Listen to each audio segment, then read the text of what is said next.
Well, hello there. All right, let's set a scene. I want you to picture a sacred grove in ancient Italy. And in this grove, there's a man prowling among the trees. He's a grim figure, a priest, but he's also a king. And he's clutching a sword like his life depends on it, because it does. See, this king is a murderer, and he lives in constant, absolute terror of being murdered himself. He has to patrol his little kingdom day and night, waiting for the man who will eventually kill him and inherit his crown. I mean, what a terrifying job description, right? You only get to be king by killing the guy before you, and you only stay king until someone stronger or maybe just sneakier comes along and kills you. So the big question is, why? What possible system of belief could make this brutal, unending cycle seem not just acceptable, but necessary? Well, that's the mystery we're going to solve today. To even begin to understand this priest king, we have to step into the world he lived in. And it's a world that doesn't run on our laws of physics. Nope. It's governed by a totally different, but just as powerful system of thought, what we call sympathetic magic. And its first law? Well, it's pretty simple. Like produces like. The great anthropologist Sir James Frazer, he gave this a name. He called it homeopathic magic, or you could say imitative magic. The core idea is that you can bring about pretty much any result you want just by imitating it. Now, to the ancient mind, this wasn't some kind of superstition. It was a fundamental law of the universe. Let's look at a few examples, because they really make it click. Say you have jaundice, and your skin has turned all yellow. What's the magical fix? Well, you surround yourself with other yellow things. The logic, strange as it sounds to us, is that the yellow of the birds will literally pull the yellow of the disease right out of you. Like cures like. An imitation of health actually creates health. And get this principle can even be used to kind of cheat fate. So let's say it's your destiny to have to bury your own children. Awful, right? Well, you can fulfill that terrible destiny in miniature. By staging this whole elaborate, heartfelt funeral for a grasshopper, you've technically already performed the tragic act. You've checked the box, so hopefully fate just moves on. And of course, it also works for things you want to happen. You want to be as quick and hard to hit as a rat in battle? Well, simple. You just become part rat. By weaving his hair right into your own, you are imitating the rat, and so you start to absorb its qualities. You see the pattern here, right? Imitate the outcome, and you create the outcome. But okay, that's only one half of the story. The second great law of sympathetic magic isn't about imitation. It's about contact. It's built on the idea that once two things have touched, they are forever linked by this kind of invisible thread.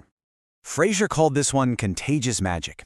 It works on the principle that anything you've ever touched, or more importantly, anything that was ever a part of you, well, it remains a part of you. And whatever happens to that piece that's been separated also happens to you, no matter how far away it is. You know, just think about it. Your navel string was once physically connected to you. Well, according to contagious magic, that connection, it never really breaks. Its fate is your fate. Where it goes, your destiny follows. It's like this permanent, invisible link right back to your body. And you can see how this belief system makes you incredibly vulnerable. Suddenly, your reflection in the water isn't just an image, it is you. It's your soul, just hanging out outside your body for a second. So if a crocodile grabs that reflection and drags it under, well, it's actually grabbing your soul. And that can be fatal. It's not just physical things either. Even something as abstract as your name is considered a vital, living part of you. So to speak your name out loud is like handing a piece of your very soul to someone else. And in the hands of an enemy, that piece could be twisted or harmed, bringing total disaster down on you. It's no wonder people guarded their names as closely as their own lives. So, now we have our two main principles of magic, imitation and contact. And when you put these two ideas together, they build a world that leads to this incredible, mind-bending conclusion that some men aren't just rulers. They are literally gods walking on earth. We think of a leader's power as something that comes from the people, right? Through votes or laws. But in this ancient world, the flow of power was completely reversed. The divine king was the source of all power. The health of the crops, the fertility of the animals, even the sun rising in the morning, it all depended directly on him. If a modern leader shows weakness, it might cause a recession. If a divine king shows weakness, it could cause the end of the world. It's not a political liability, it's a cosmic catastrophe. So this is the absolute key to the whole thing. The king's body and the world around him are bound together by contagious magic. He's like a human barometer for the entire community. If his body is strong and vigorous, the crops will be strong. But if he gets sick, if he starts to grow frail, that magical link means the whole world gets sick with him. The rains stop, the herds die, the land becomes barren. I mean, just imagine the terror, not just for the king, but for all his people, watching him every single day for the slightest sign of decay. And now we have all the clues, we have the laws of magic, and we have this idea of the divine king. So let's go back to that grim, fearful priest in the grove, and let's finally solve the mystery of his reign. So here it is. Here's how the logic of this terrifying tradition unfolds. First, the King of the Wood isn't just a man. He is the living, breathing vessel for the spirit of all growing things. Second, because of contagious magic, the strength of that spirit is directly tied to the king's own physical health. Now, this creates a massive problem for everyone.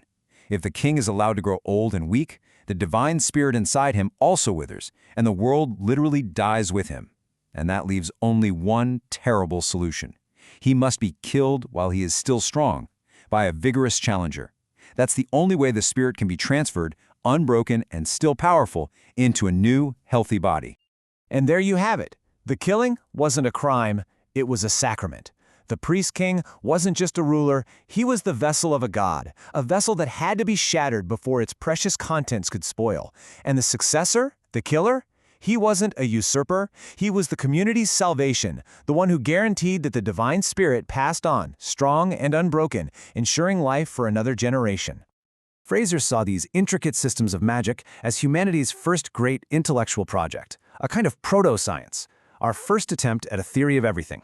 Yeah, it was a flawed theory, but it was a theory. It was an attempt to make sense of a chaotic world. And you know, it makes you wonder, doesn't it? What widely held beliefs of our own time will look just as strange, just as magical, to the people of the future?